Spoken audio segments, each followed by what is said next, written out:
السلام علیکم دوستو، آج کی ویڈیو میں ہم بات کرنے جا رہے ہیں بلبیر سنگھ پر، کیونکہ آج کل بابری مسجد کی جگہ رام مندر بنانے کا بڑا چرچا ہے اور بابری زندہ ہے کے نام سے سوشل میڈیا پہ ٹرینڈ بھی کر رہا ہے۔ مسلمان اپنے لیے آواز اٹھائے جا رہے ہیں، مسلمانوں کے زخموں کو انڈیا میں کوریدا جا رہا ہے۔ وہاں پہ رام مندر بنایا گیا، 11 روزہ فیسٹیول کیا گیا اور مودی نے اپنے الیکشن کی شروعات رام مندر بنانے کے افتتاح سے کی۔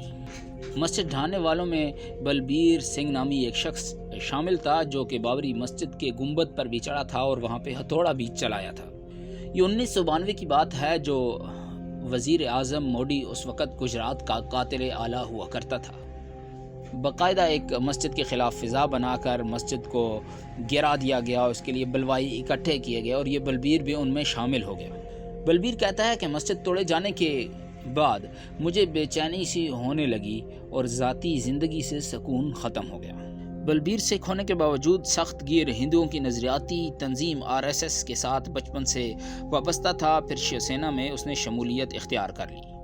مسجد کو شہید کرنے کے بعد جب طبیعت مسلسل خراب رہنے لگی، تمام تجربے ناکام ہوئے، ڈاکٹرز بھی کچھ سمجھ نہیں پا رہے تھے، تو کچھ لوگوں نے روحانی علاج کے لیے مسلمان عالم کے پاس جانے کا مشورہ دیا۔ جب ہر طرح کا علاج کرا کر تھک چکے تو پھر وہاں سے مولانا کلیم صدیقی، جو مشہور عالم دین ہے، ان سے ملنے کا فیصلہ کیا۔ ان سے ملنے کا مقصد دعا اور تعویذ حاصل کرنا تھا، لیکن ان کے طرز عمل نے ان کی صحت تو ٹھیک کی ایمان بھی بہتر کر دیا۔ اسلام کے قریب آتے گئے اور بالآخر اسلام قبول کر لیا۔ مذہب بدلنے کے بعد انہوں نے اپنا نام محمد عامر رکھا۔ کافی مصیبتوں کا سامنا کرنا پڑا، پولیس بھی ہراساں کرتی رہی۔ 1992 میں مسجد کو شہید کیا گیا اور 1993 میں بلبیر سنگھ اسلام قبول کر چکا تھا۔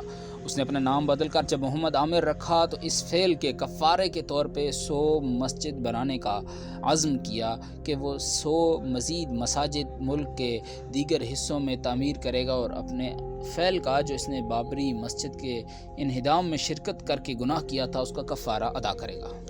1994 میں اس نے ہریانہ میں مسجد مدینہ کے نام سے پہلی مسجد کا سنگ بنیاد رکھا۔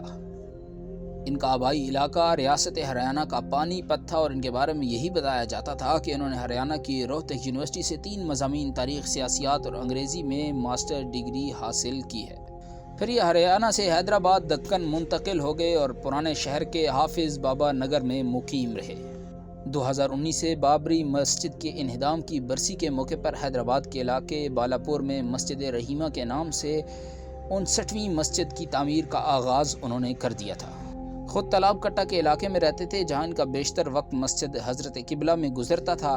ان کے ذرائع آمدن کیا تھے یہ تو معلوم نہ تھا۔ اسلام قبول کرنے کے بعد انہوں نے شادی کی اور ان کی 2 بیٹیاں اور 1 بیٹا بھی ہے۔ محمد عامر کے اہل خانہ پڑوسی ریاست کرناٹک گئے ہوئے تھے اور جمعرات کو جب وہ واپس لوٹے تو انہوں نے خاندان کے سرپرست کو مردہ حالت میں پایا۔